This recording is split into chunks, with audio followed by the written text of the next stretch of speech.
So welcome everyone to the September 11th, 2023 Preparing to Bid the Communications and Marketing RFP through Washington State.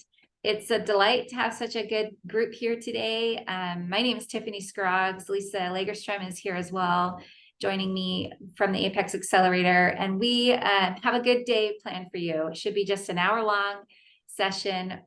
If you haven't done the poll yet, go ahead and close out some browsers so you can find that sucker.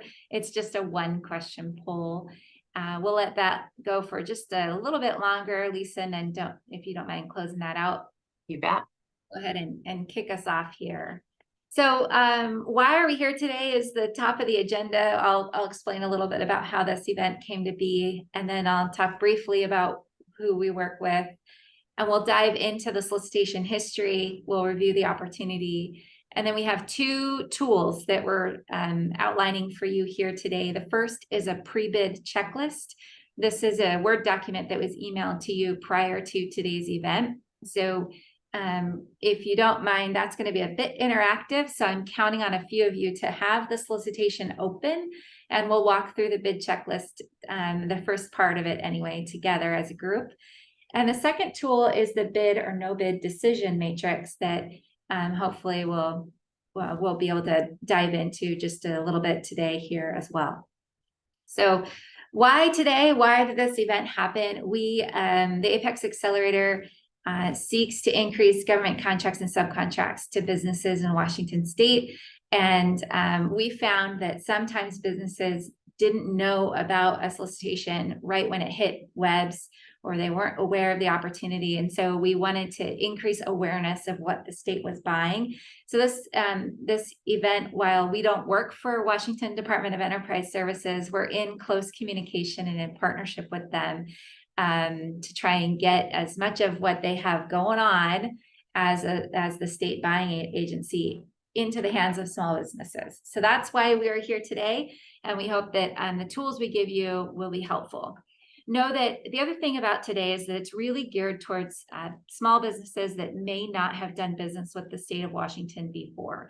If you're an old hat, you've been around for a while and you have lots of experience, the tips and tools we give you today may or may not be helpful. So it doesn't hurt our feelings if you take a look at, stay on and see if it's for you or not, but take it or leave it, I guess, is where I'm at with that. So who I am. So I'm Tiffany Scroggs, and I'm the program director of a program called the APEX Accelerator. We used to be called the Washington Procurement Technical Assistance Center, known as PTAC. And we are funded by the U.S. Department of Defense in part. Our job is to increase government contracts and subcontracts to Washington State firms. We have colleagues all around the country. So if you're not in Washington State, at the end of this presentation will be a link to where you could find your local APEX Accelerator. We focus in on serving small, minority, women, veteran-owned businesses in our work. And we have a team of 17 advisors across Washington State, and we typically serve about 1,400 businesses. And those businesses go on to win $300 million in contracts and subcontracts each year. We want to see that number grow, and we want to see all of the firms we work with successful. This is our team map. I saw Maria log in. There might be other APEX Accelerator advisors on the line. You can kind of find your county on the Washington State map and take a look there. If you're not in Washington State, have no fear. There is an APEX closer to you as well. So let's have a little fun here. So solicitation history. So in Washington State, the Department of Enterprise Services manages what are called statewide contracts. They used to be called master contracts, and they have over 1,500 vendors on those. Those are businesses with an annual spend of close to $2 billion. So this is where a lot of activity happens in terms of who's buying what in state procurement. The state agencies are required to use the master or the statewide contracts, and local governments are encouraged in many cases to use the statewide contracts. And it's typically to buy the commonly purchased goods and services. It's all public information, what's on a statewide contract and who's using those statewide contracts. And we can kind of show you a little bit later where you can find that information. But know that the communications and marketing services solicitation is a new contract for Washington State. So there is no statewide contract history for this particular opportunity. They did issue a request for information in December of 2022. And I'm sure some of you on the line responded to that. They said they got a pretty good response rate, which is fantastic. So maybe you were one of the ones that responded to that and you've been eagerly waiting for Department of Enterprise Services to issue the RFP, and now we are here. This is what the request for information looked like on WEBS. It was underneath those particular commodity codes, which is how the state categorizes what it is they're buying. And you can see the vendors that had downloaded it, and you can see the original questions. If you didn't download it at the time, it has now been archived, but we can pop it over to you as we have a government access that allows us to still see it. I'm not sure how helpful it would be to you, but we'd be happy to share that.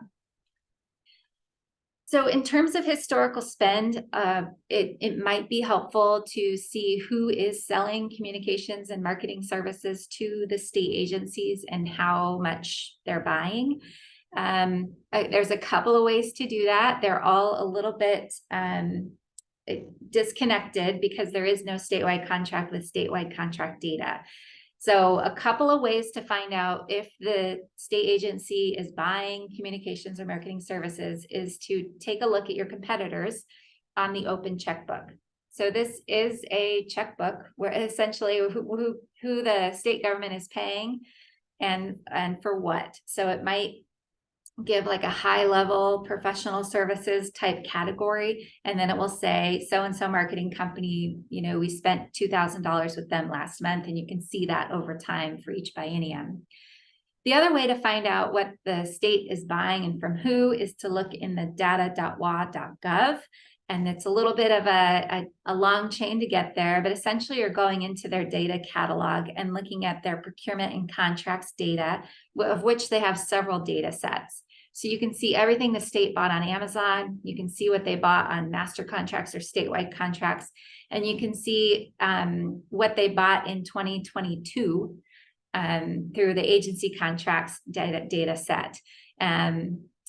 The last way, second to last way is using a WEBS report. So when you're logged into WEBS, and most all of you have a WEBS login, you can hop into the WEBS report and pull based on the organization, so the government agency, the status, whether it's archived or not, and the start and end date.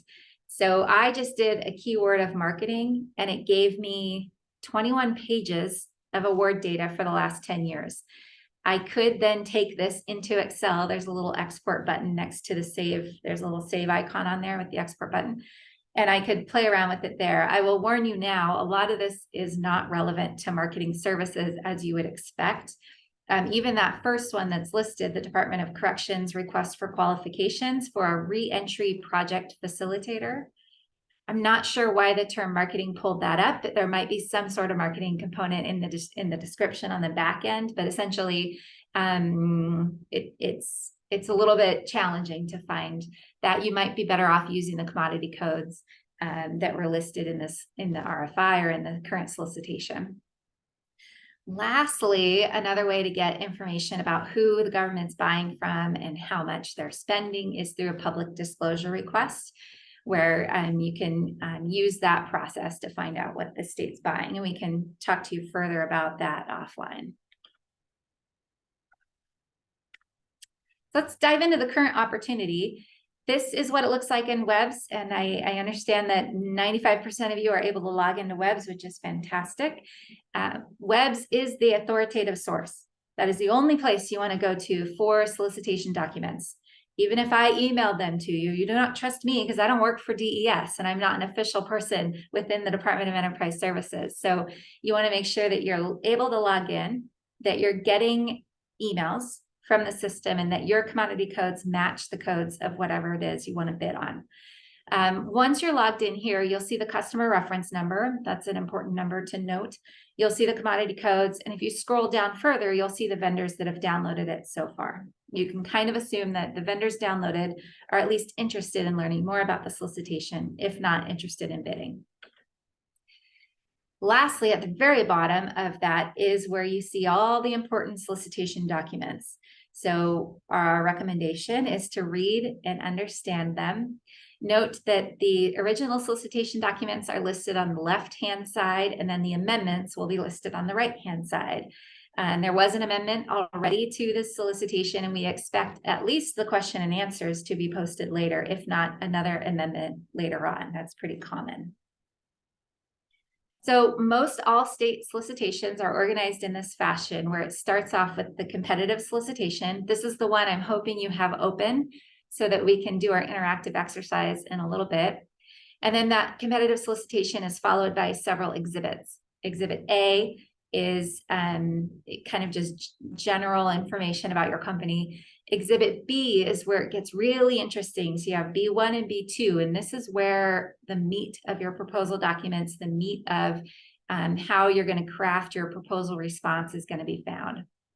And then Exhibit C is usually the cost, and it is the case in this one, where they want to know the cost of what you charge.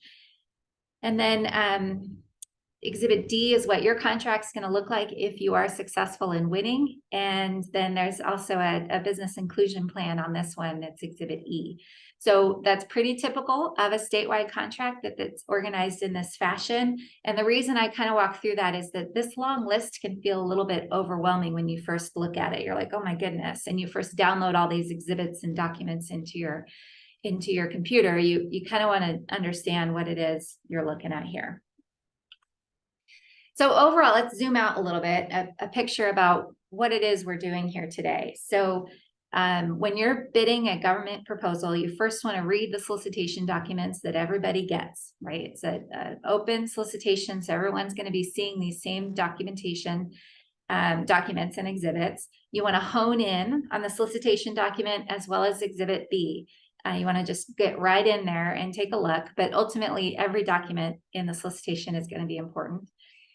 Then you're going to decide if you're going to bid or not. And that is a decision to make. And once you make that decision and it's affirmative, like, yep, we're going for it, then you want to organize your approach and assemble and submit your bid. So today we're going to hone in on the first two arrows here. The solicitation documents, we'll get to know those, and then the decision about whether or not to bid.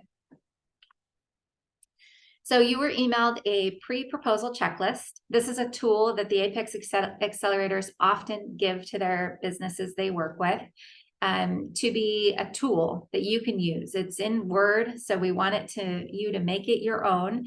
It's a very generic checklist. It's designed for you to customize based on whether you're going after a federal solicitation or a state solicitation, and based on your industry. All of that will influence how you use this checklist and how you customize it to your own needs. So if you could please indulge me and open up that solicitation document that some of you probably have already found and already read, but help me understand, and we'll fill in this together, how you might use this checklist. So the solicitation review check sheet for solicitation number. What's the solicitation number? That's the first thing we want to fill out. 20422.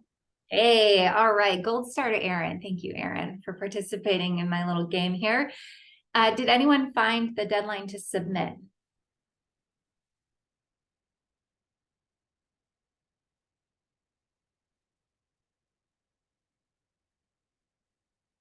November 1st. Ding, ding, ding. What time, Maxwell? I don't know either. Not easily accessible. I don't know what time they're looking for your responses. That might be a good question for the contract specialist when you go to the pre-bid or during the question and answer period. In federal contracting, if no time is listed, there's a federal acquisition regulation that allows you to assume that it's 2 p.m. and based on the time zone of wherever that buying office is.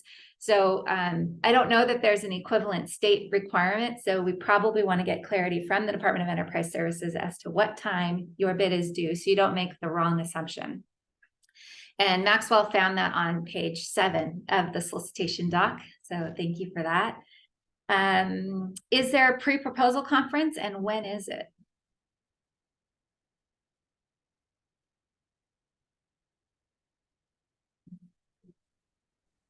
Yes, it's on the 13th. Perfect. That's 2 days from now, and it's at 10 a.m. So that's good. It's going to be held virtually. And she found that on solicitation doc page 7. Is there a site visit? So that's a not applicable on this one. In our in the construction industry, a site visit is going to be really important to to being able to bid appropriately. But for this particular one, there's no site visit. And Stacy has a question. Go ahead, Stacy. I was on Webs earlier and I found the time of when the bids are due. Oh, hey, thanks, Stacy. When is it? It actually is on Webs and it says inactive date solicitations will be inactive at 11:59 p.m. Okay, so that's on the Web's posting itself. Yes, it's right next to the calendar days of the Okay. beginning and end. It has it like at the beginning of the header. It says 11:59 p.m. Okay, all right. So my question then is the inactive time on Webs the same as the deadline to submit? When it dies in Webs, that's when the bids cannot be submitted. Yeah, it literally dies at like 11:59 at night. Okay. Good. We've seen perfect. Okay. So I think we have clarity on that. If not, feel free to ask the contract specialist. But I think you're right in there looking at Webs for that authoritative source on that. Did anyone notice when the pre-proposal inquiry cutoff date is? In the federal side, they're often called PPIs, pre-proposal inquiries. I like to call them question and answers, and so does the state of Washington. So when is the Q&A period cutoff? October 24th. There we go. Yep, so it's open now through October 24th, and she found that on page 7 of the solicitation doc. Take advantage of that time. Get clarity on anything you're unclear on. The solicitation was issued on August 30th. That's also on page 7. This next one, are there reserved awards or preferences for veteran or small business? Are there set-asides?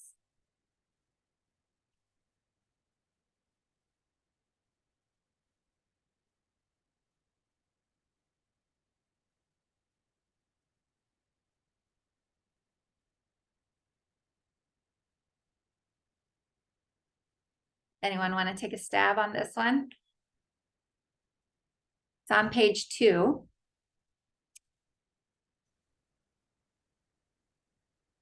And I'll go ahead and move ahead. I saw it said something like up to 10 reserved award. Is that Correct. what you're talking about? That is what I'm talking about. Yeah, thank you, Nathan. The reserved awards. So they're going to be splitting the solicitation out so that only small or veteran-owned firms can get a win on those reserved awards. The federal government calls these set-asides. The state calls them reserved awards.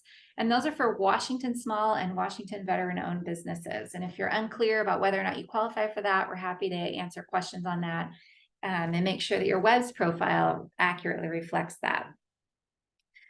Moving on, the method of submission here is going to be emailed, unzipped, preferably under 25 megabytes. It says it can accept up to 30, but you just want to give yourself a little bit of a buffer there. That's going to be on page 17. A lot of firms that might be used to electronic bidding or more sophisticated systems will be looking for a spot within Webs to submit, and that is not. The Webs doesn't do that yet. You would want to email your submission there based on the instructions on page 17. So what type of solicitation? This might help help your firm decide if you're going to make a bid or no bid decision is how you will be evaluated. And sometimes it's just low price. Sometimes it's based on another factor. Has anyone found the factors for award, how you're going to be evaluated?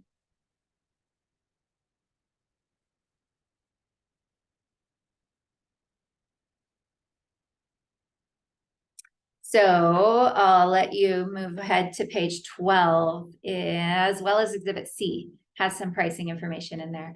The non-cost factors are worth a lot more points than cost, which makes sense for a communications and marketing solicitation, in my opinion. But there's a range there based on which category you're proposing under. So you want to hone in on that. non-cost factors, make sure you understand exactly how you will be evaluated. If it's not going to be based on cost, the cost is only 300 points. What's the other points going to be evaluating you under? This type of contract, this is a trick question because I had you open up the solicitation and this answer is found later on in Exhibit D. So you want to hone in on all the exhibits to make sure you're really understanding what it is the solicitation is asking you to provide, and you know what you're getting into. And so in this case, know that your pricing is firm and fixed for at least 1 year. There is, in some categories, it's for 2 years, and there is an economic adjustment range based on the category. So you just want to go to page 4 in Exhibit D and fully understand the price ceiling and the economic adjustment clause. So that's kind of an intro into using a pre-proposal or a pre-bid checklist. I find it really helpful whenever I'm reviewing a new solicitation is to open up my checklist so that I know why I'm reading what I'm reading. It's easy to kind of let your eyes glaze over, especially with that many exhibits, to just read it front to back. It doesn't read like an interesting novel. So you want to kind of hone in on the important critical pieces, get out your highlighter, and kind of start pulling together all the important pieces that will lead you to your bid, no bid decision. So in order to do a bid or no bid, you want to analyze your company's goals, your proficiencies, and your likelihood of success. And this will require you to slow down and read the full solicitation and the subsequent contract. We know that small businesses don't have the luxury of bidding on things they're not likely to win, or you can't bid well. And it also, doing this analysis allows you to think about why you want this work and how you can craft your solicitation to be competitive. So it's important to kind of do this in the beginning so that when you're crafting your narrative, proposal response, or you're crafting your pricing structure, that you're doing it with an eye towards how you'll be competitive. So we've provided you with a bid or no bid self-assessment. And this is again in Word in the hopes that you will fully customize this to your business needs. And it focuses in on questions that allow you to explore whether or not you want to bid and can you bid and can you be successful. So the first question on our list just happens to be, is the work within the scope of what you can do? And so if it is, you might rank it a 5. If it's somewhat close, you might rank it a 3, and down the line. How likely is this contract to be awarded and utilized? In government contracting, sometimes agencies have the best intentions of putting firms on an on-call contract or a long-term contract, and then the agency, for whatever reason, doesn't use it. They run out of money. They don't educate their buyers appropriately on the contract existence, and so for whatever reason, it just is it has no result for the business. We can be pretty clear and confident that Department of Enterprise Services wouldn't be issuing a statewide contract if they didn't think there would be at least $1 million in spend. And that's not per category, that's going to be contract wide, but still that's significant opportunity there for a lot of businesses. So usually if it's a statewide contract, the Department of Enterprise Services has done a lot of due diligence and they have mechanisms in place to ensure that agencies are aware of the contract and are using it. Other agencies might not have that. So if you're bidding to another city, for example, and it's an on-call videographer services type contract, one of the questions you might ask in doing your bid, no bid assessment is, how often do you expect to use this contract, and how are you going to educate all of your various departments and program managers that this contract exists? And kind of puts them in the hot seat to explain to you that there will be a utilization to this contract later on. Cash flow, is it profitable? Do you have time to put in the bid? All of these questions kind of walk you through. And you might consider adding a ton more or subtracting from the ones we give you. Again, it's your tool, make the most of it. You can also play around with the scale. So a 5, you would define what that means for you and your company. So is the work within scope? A 5 is like 100%, this is exactly what we do. A 3 is like somewhat. And a 1 would be like, nope, we don't do this, and nor do we want to. So you would score it. And the idea is you add up all the numbers at the end and you set yourself a benchmark. Like if it's over 30, we're going for it. If it's under 30, we're not. And so you can kind of use this as a less emotional and more analytical tool for you to make a bid or no bid decision. So you've seen these arrows before, that you want to read the solicitation documents, decide to bid or not, organize your approach, and assemble the bid and submit. Your APEX Accelerator advisor can help you at any one of these stages. We can review your proposal before you submit and offer a critique. We can just walk you through a bid, no bid decision, whatever kind of area that you think you could be more efficient and effective at. We want to help fill those gaps. You can email us at info@washingtonapex.org, and we will route you to an advisor that is best for your needs. Couple tips before I leave you here today, and we go to the Q&A, is to make sure you ask questions and identify any barriers to your participation now. Ideally, you would have done that at the RFI stage, at the request for information stage. There was a recent protest that I'm aware of that the business protested the government and said, your solicitation created a barrier to my participation in the marketplace. And Department of Enterprise Services said, you know what, we're going to toss out your protest because you didn't bring this to our attention sooner. That was one of the reasons. And so the earlier you can get to DES and let them know about any issues with the solicitation, maybe the scoring matrix is flawed, or maybe there's some other barrier, you want to let them know now. The idea is that they want to refine their solicitation so that it's fair and creates a nice competitive process for the taxpayers. Our second tip is to ask for a debrief, regardless of whether or not you're the winner. So a lot of firms win and they never go back and ask for the debrief because they won and they're busy celebrating. But really, every bid you submit to a government agency is an opportunity to learn how you can improve for next time. And speaking of not winning, if you didn't win, you could see if some of the successful firms need subcontractors. You could also target agencies who aren't required to use the statewide contract. That's going to be other jurisdictions that can opt to use the contract or not. Or sometimes the state agencies have a direct buy threshold that they may or may not use the statewide contracts. I think they're technically supposed to use the statewide contracts, but it's not super transparent that they do that all the time. So they might just do a direct award without going to contract. So anyway, we can brainstorm with you some marketing strategies, regardless of whether or not you're on this statewide contract.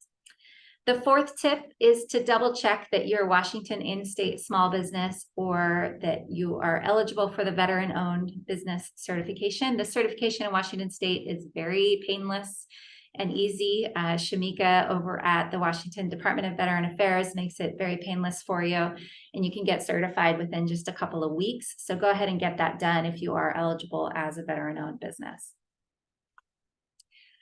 Washington APEX Accelerator has lots of events. Please come up to our display table and say hi. We'd love to meet you. There's a regional contracting forum coming up September 20th. There's the North Puget Sound Contracting Conference in Everett. And if you're on the east side of the state, we have the Meet the Bigs Conference coming up November 2nd. We will be at all of these with our bright, shiny faces. So please stop by and say hi and meet all the other government agencies that are going to be there as well. I want to thank you for joining us here today. I will open it up to any questions or discussions that you might have. I'm Tiffany Scroggs and Lisa Lagerstrom is here as well. Lisa, did we have any questions come through the chat? Yes, we did. And would you like to record these? Sure. Okay, let's do it. Okay, the first question that came in. Do you have any idea how many firms will be chosen per category? Yeah, so who's got the solicitation doc open? I'm going to stop my share here and toggle around my messy computer here and take a look. So I believe that is going to be listed in the solicitation doc, maybe on page 2. Does anyone have it? Here we go. Let me share my screen again. Super. So yeah, so the They pre-bid, have up to, right, up to 15 or up to 10 in that first category. yeah. And at the pre-bid conference on Wednesday, which we highly recommend you go to, the contract specialist will go through kind of the methodology for the solicitation and how they intend on awarding these. And it's a great opportunity to ask more questions or to type in your question to the email that's provided. Absolutely. Okay. And we had talked about reserved awards. And if you take the ultimate highest of every one of those categories, I believe there was up to 28 reserved awards if they go up to that top. So that's quite a few opportunities right there for small and veteran, which goes into the next question. Is there a certification process to certify as a small business?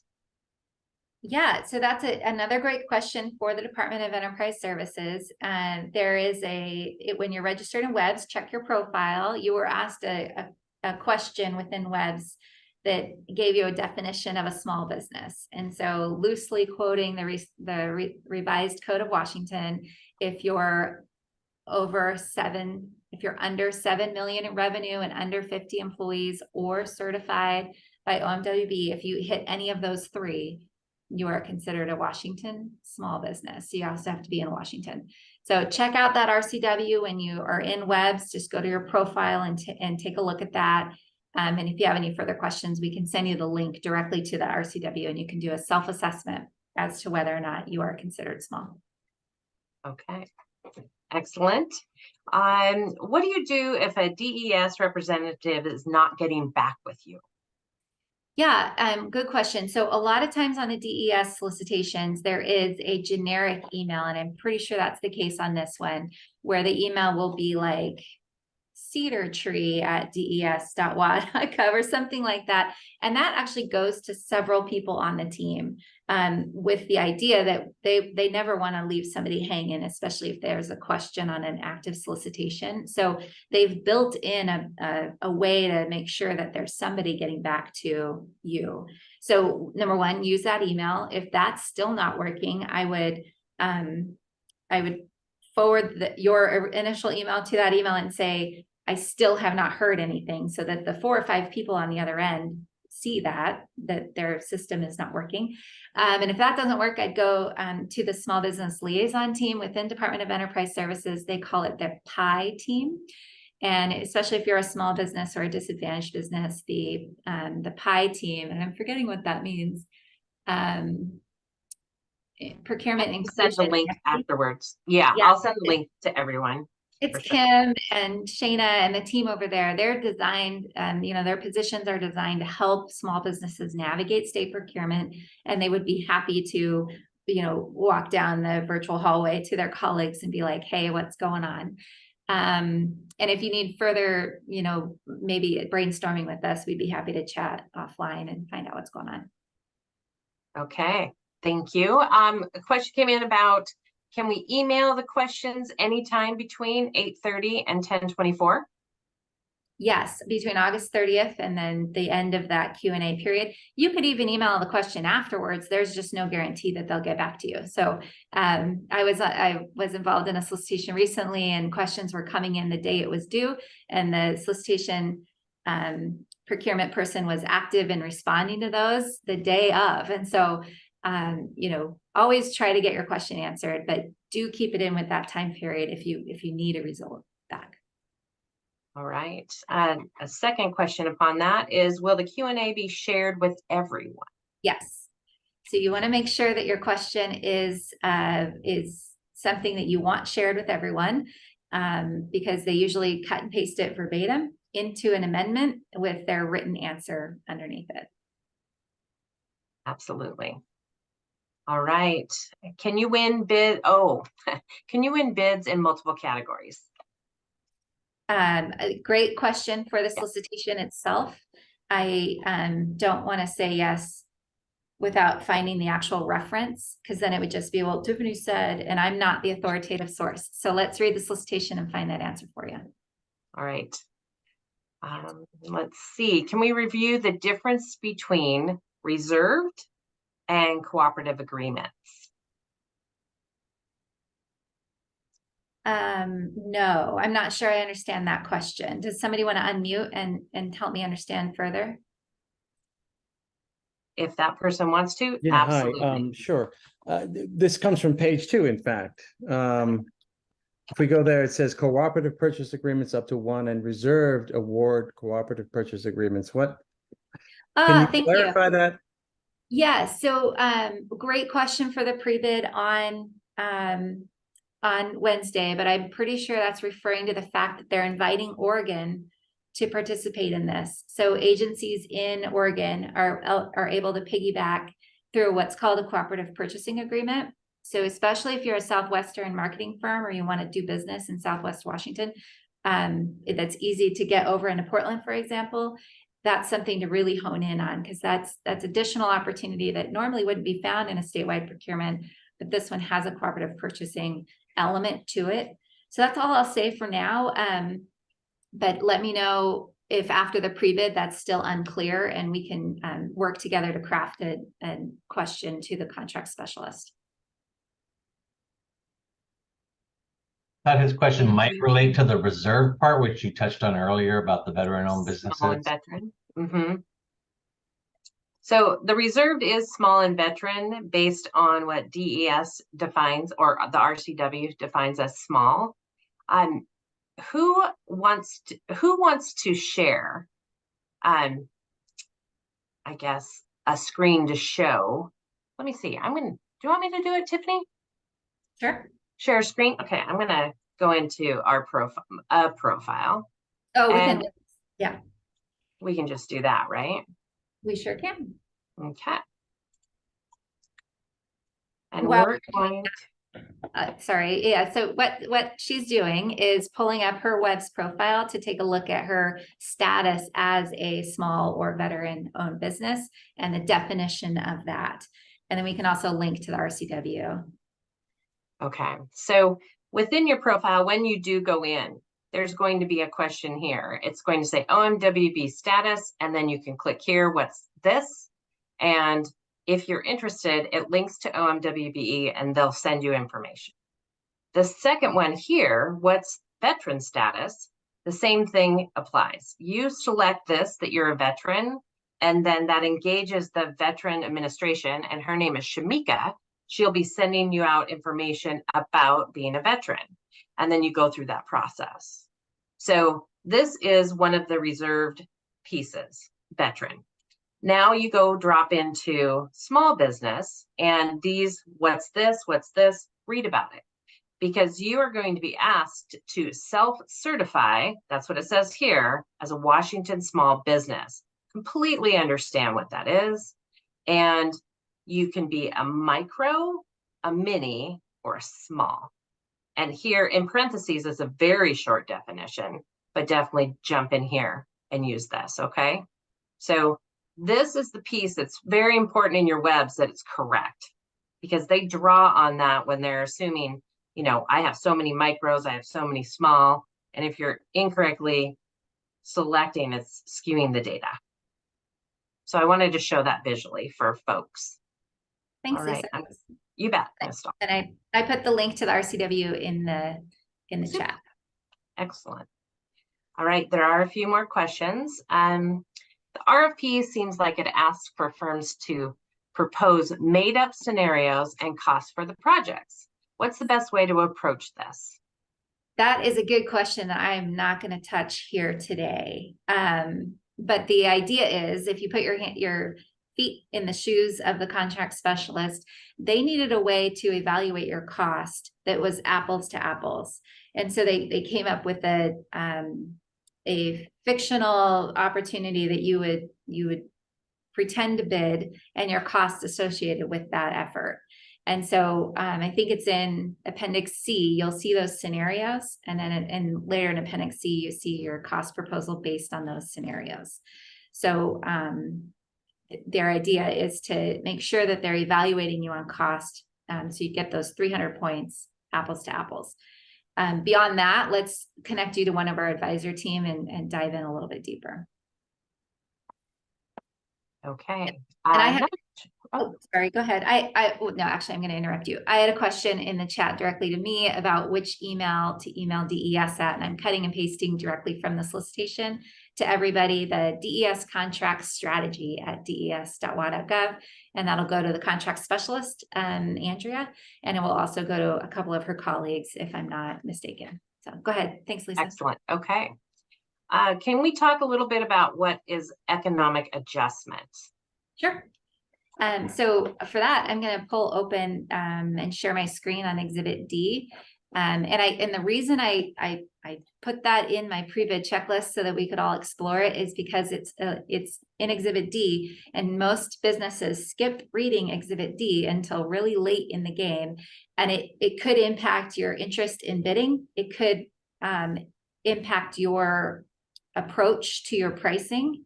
You know, if there's no economic adjustment clause and we go through another inflationary event like we just went through, that could be problematic for your profitability long term. So let me share my screen here. I'm looking right now at Exhibit D, and I did a Control F for economic adjustment, and it highlighted it for me that sections 3.3. So I'm on page 4. And it's based on the category. So for categories 5 and 6, beginning 2 years after the effective date and every year thereafter, it's a 3% increase. Whereas 3.4 for categories 1, 2, and 3, there's a 2% increase.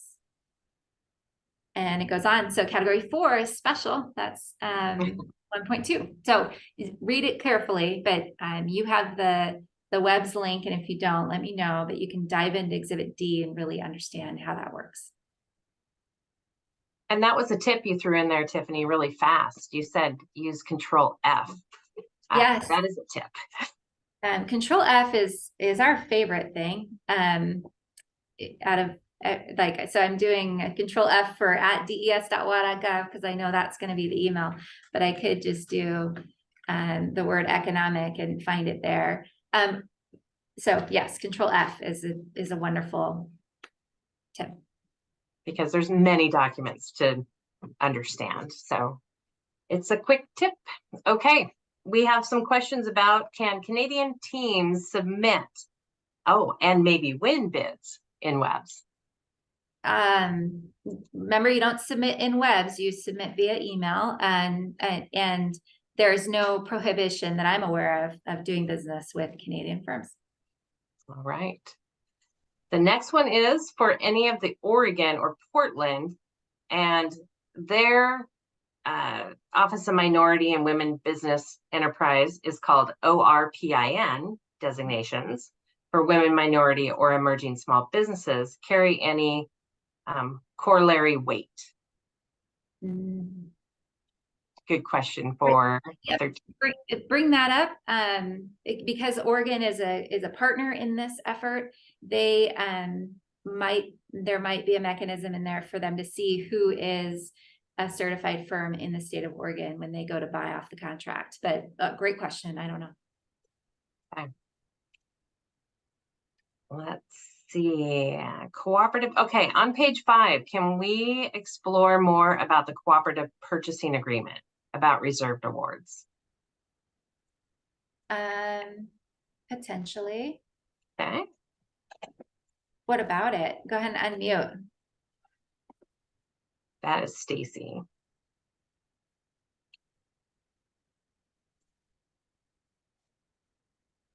It was just a reference to additional information. Okay. Am I on the right page here? You have the agreement and then the sub agreements. Yeah, there's a paragraph that says in addition, it just says these reserves. It's just kind of saying on Exhibit A1, I believe you can identify the small business, and that helps identify if they fit in that definition of the RCW. Yep. I believe. Okay. Yep. So yes. And if there's more questions about how to fill out the Exhibit A1, which is the bidder's certification, those are excellent questions to bring up now to the contract specialist. And Nathan asked, does this also mean Oregon companies are eligible to bid? Absolutely. Come on in. For sure. Is there a not safe time to ask questions? So a safe time implies that there's a dangerous time. Uh-huh. So I don't know about that, but certainly once the solicitation's open and on the street, as it is right now, the contracts team at the government agency has to go a bit careful. They have to go a bit quiet and have to be very formal with how they answer your questions. Prior to this solicitation hitting the street, maybe in early August, you might have been able to call up Andrea and have a chit chat about the RFI and about her plans to issue the RFP, the request for proposal. But now that it's out, she has to be super careful that she doesn't give an undue advantage to any of the bidders on the line. So even if you ran into her at the grocery store, she really wouldn't be able to talk to you about this. It would be improper. So safe time to ask questions. There's if you have a question that will influence your ability to bid correctly, get it answered. And if you're worried about your competitors seeing your question, then maybe brainstorm with an accelerator about the best way to phrase it. Our advisors are pretty savvy with that. We might have some ideas on how to phrase it to where you're not giving away any competitive intellectual property or anything like that through your question, but you still get it answered. But right now it's in we got to be fair, right? So DES is looking to be super fair by publishing all the questions that come in. All right. I have one more question. Oh, here comes another one. Okay, excellent. It's a comment and a question. From what I've heard, the state usually awards to firms who already have experience doing work with state agencies. Is that your understanding? How would we overcome that hurdle? So there is the non-cost factors are 750 for categories 2, 3, 5, and 6, and 910 for categories 1 and 4. That's 910 points out of 1,260. So they really want non-cost factors to be a critical part of your evaluation. So then, to answer your question more directly, we would want to pull open that non-cost factor, which is in Exhibit B2, and take a look at what they're scoring you on. Keep in mind, this is a new solicitation, but so there's not really an inherent incumbent, but you do have businesses that have been successfully selling to state agencies, marketing and communication services. So your job is to, if you're not one of those, to really tout how great you can do against the evaluation factors in B2. That's the best I can answer right now. Incumbents, I mean, yeah, the incumbents typically understand the customer better. They typically know how to respond to a solicitation better because they've done it before. And so there is that inherent incumbent success rate that happens in government contracting. But the idea that DES is trying to do is make it as fair as possible to get the very best service provided to the state and on behalf of our taxpayer dollars. So I don't know, it's kind of a safe answer, but we can talk further offline. Absolutely. And Nicole had mentioned subcontracting with a larger agency who's procured before is a good way to get in. Definitely that's a strategy, understanding who's been out there doing this, as Tiffany just said. I have a question here. It is, for newer business taking a larger contract like this, what's the best way to actually set your bid and costs? Yeah, the first thought I had is know your cost of doing business. You have to know your cost of being in business before you can effectively bid a scenario as required by this solicitation. So if you're not sure of your overhead or how much it actually costs you a fully burdened rate, then and those terms give you anxiety, you might want to try and reach out to one of our other resource partners that focuses in on business planning. There's a lot out there. The Small Business Development Center or Business Impact Northwest have a lot of advisors that can help you with your budget and your cash flow projections and all of that. So you can ensure that you know your cost of doing business and you don't underbid, and that you can kind of build your cost from there, right? So I don't know if that answered the question. There's no correct way to build in your cost factors, but there's a lot of best practices out there for you. And just to add on to that, I am making a list of links to send to you after. And Business Impact Northwest is a very great organization to help you with that, and Small Business Development Center. So we will send you those 2 links for sure. Okay. Oh, somebody, Marty, said this. How many of you, oh, that's a silly question because you can't talk to me.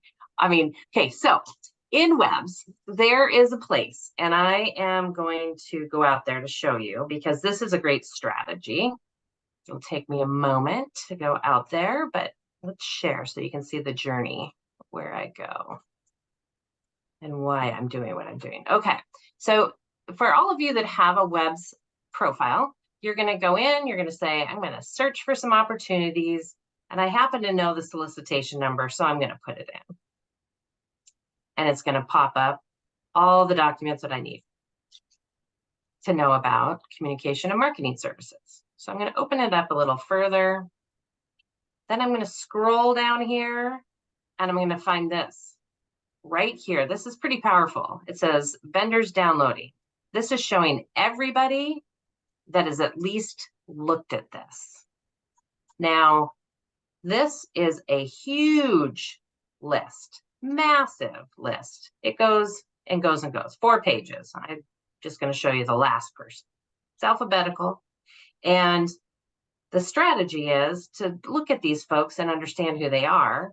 And if you know that they're big players, maybe you are a subcontractor for them. But you're reaching out and asking them, are they going after it? And having those type of conversations. That is one way to, as a new business, start to get familiar with what's going on in this arena. So somebody had said that's a great way to do it, and I absolutely agree. Looking at who's out there, and all of you. I mean, there's I think 90 of you here today. So knowing who is out there is a great way to build relationships in this pursuit. I think I have one more question, and I'm going to. Okay. We don't seem to be able to change our OMWB status in woman-owned. And just so you know, OMWBE is our certifying body for small businesses for the state of Washington. But we didn't talk about them because in this solicitation, small business is based on what the state agency is saying within WEBS. So I want you to all know that small within WEBS is how they're evaluating you. To just understand that, right? Yes. So the question though was they can't change their status in the web system. Right. Okay. Oh no, OMWBE. Oh, okay. I wanted to say that OMWBE is different than WEBS. Correct. Totally too. And I want everybody to understand that. It's pretty important you understand. So WEBS, and that's why I showed you the screen. Those 3 are the choices. I'm small, I'm micro, I'm mini. And you're checking a button after you've read and attest to. OMWB is a certifying body for minority business enterprise, women business enterprise, small business enterprise, disadvantaged business enterprise, a number of certifications. Totally 2 different things. Yep. But then Okay. how do we add the women-owned status within that though? Because it doesn't give us that option. There, Okay. in OMWBE, if you went out to OMWBE, you work with that agency to change your status. And it's a process, it's an application process that you go Certified. through and you provide a number of We're we're currently certified with that, but what I'm saying, what our question was, is on here it says OMWBE status, learn more about the certification.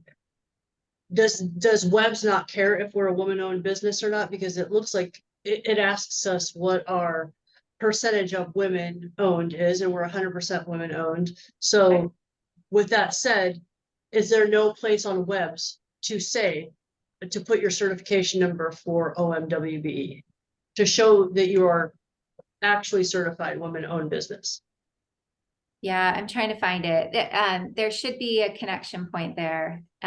Let's brainstorm with you offline, but there's also, I put in the DES Web's customer service. Joe is fantastic, and you can call Yes. your Web's Yeah. question. But let me try and find the answer before you log off today. Okay, Yeah. Perfect. Great question. thank you. All right. And exhibit 1A, check for OMWBE. Is any other I would questions? also love the answer to that one as well, because I'm trying to figure that out. Us as well, please. Well, I'm putting that on the list if we don't get it before 3 o'clock. Okay, super. I think we have asked and answered all the questions. If I've missed one, please unmute and ask. That would be great. Thank you all for coming today. Going once. Going twice. Alrighty, if there's any APEX accelerators on the line that know the answer about how you make your OMWB status show up on your Web's profile, stay on the line with us. And Well, the rest of you, go ahead, Lisa. I was going to say, well, there is a connection, meaning when they are certified, then that is reported back into Web's. And when you are listed, you personally don't get to say I am woman business enterprise or minority business enterprise. It is that certification process that comes back into Web's. They are connected in that way. And if they fail that connection, though, how do they fix that? Is it an OMWB issue? Or OMWBE. But again, I think you gave a great resource, Joe, as well. For anything is Web's. Okay. Thank you, Lisa.